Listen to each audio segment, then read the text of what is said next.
สบายดีพี่น้องโอ้ยอากาศก็เย็นตื่นเช้ามาน้ำแห้งแล้วจ้าปลาน้ำสุกไปเมื่อคืนนี่ปลาเห็นปลาดินเฮ้ยเป็นมีปลาดินพายสิมาตักกี่คนนะครับปัจจุบันหาคนงานให้เดี๋ยวปลาหอยฮะนะต่อไปเลยทางนู้นไปพวกแง่ขวดเลยตื่นมาเช้ามาก็แห้งแล้วจ้าเอาลงสำหนึ่งเรือน้ำใบประมาณหัวเข่าละยุดนะเบิ่งป่าก่อนที่หมกหอย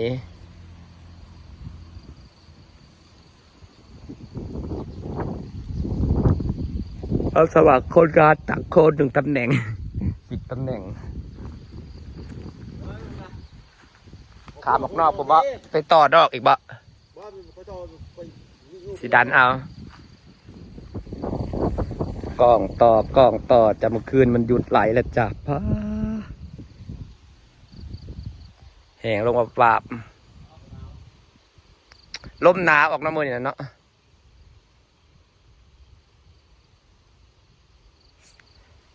แบบว่าบ่ต้องใส่ไฟนะจ๊ะ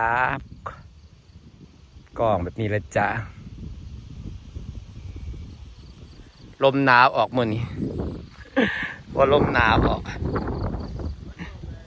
บังหอยแล้วกูต้องรูหลอกหล่อนเยอะเก็บบังหอยกันมาออก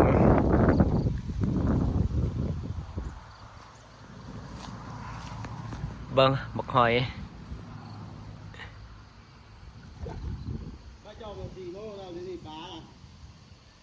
เริ่มดิ้นเลยเด้อเฮ้ย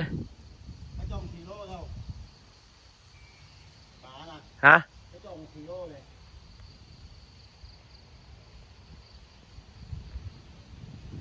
เห็นดิ้นแล้วมีซีบีเวลเห็นปลาดิ้นแล้ว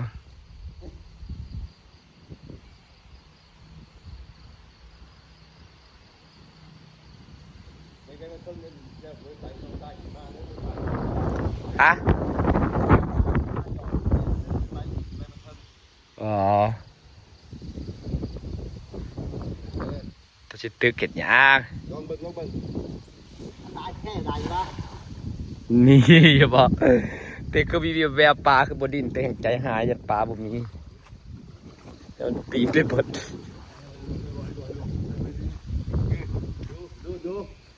ลายบ่ปลานะเอาเคนดี้อย่าได้เมื่อกี้แต่ตับต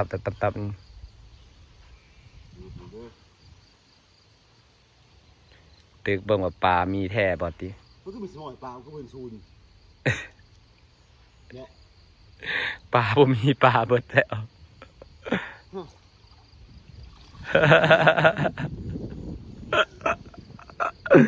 เมื่อกี้คือดีตัดต้มด้วยเนี่ยมันปบยังว่าไปว่าแจ้งหาได้ปลาไปใส่มันก็จำหลักสอดแล้วป่ะ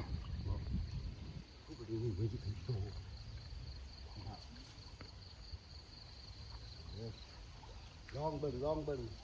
ปลาในใหญ่ไปอยู่เสร็จดินนะ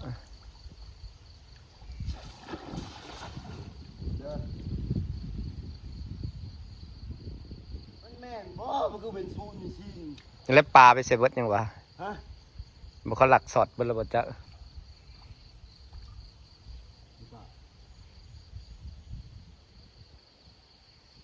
ปลามันเป็นซูนแห่น่ะ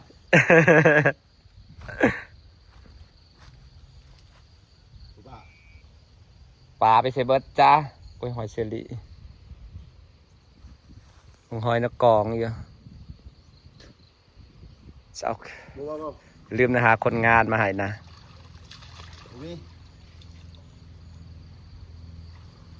บ่หาคนงานมาให้ยืมเด้อหาคนงานมาให้นะปลาไปเสเบิร์ตบ่ตายเป็นป่า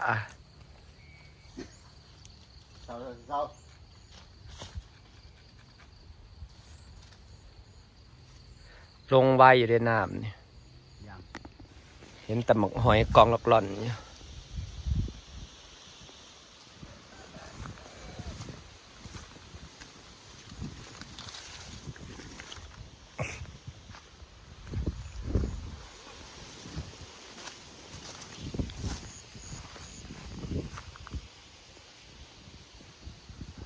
หอยน่าได้หลายแต่หน่วยใหญ่ๆหอยปังก็มี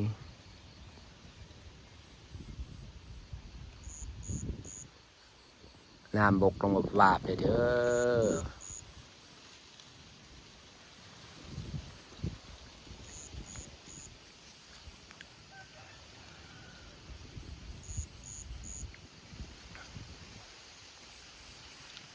จ้างคนมาตักโคนวันละ200จะมีใครมาตักให้อยู่บ่เด้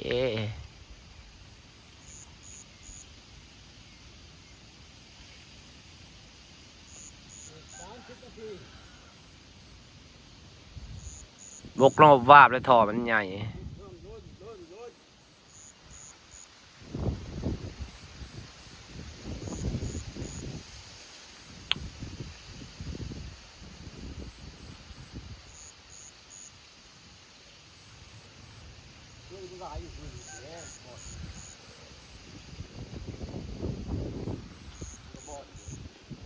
เห็นมันดีนอยู่ต่ำๆเนี่ย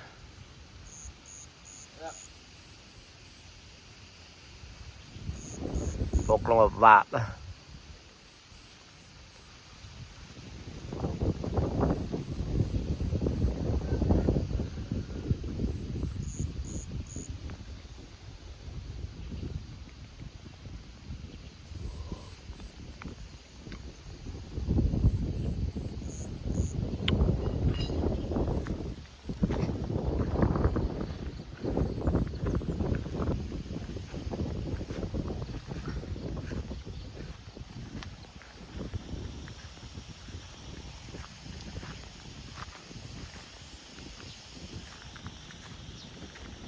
จะได้นอนเผาปลาอยู่นอกแล้วดีหอยได้หลายมันก็สิเจือแต่ซ้ำนี่นั้นมันก็สิบ่เจือนต่อดอกเบิ่งตะพังมันนี่มันเนินเลยคันมันสั้นแล้วมันอยากเจือน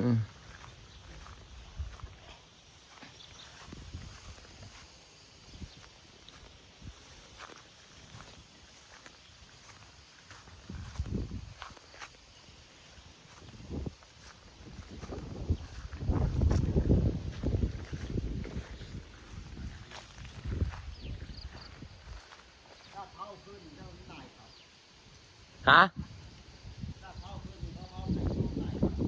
เป็นอย่าง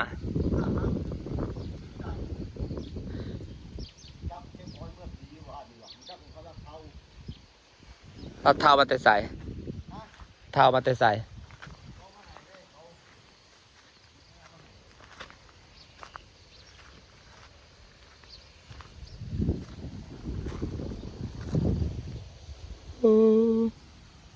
เฮ้ยจะหอยพี่น้องเอ้ย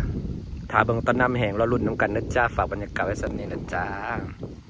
คุณทุกคนที่ยังติดตามนะคะรอลุ้นปลาพี่น้องว่าสิหลายป่ะ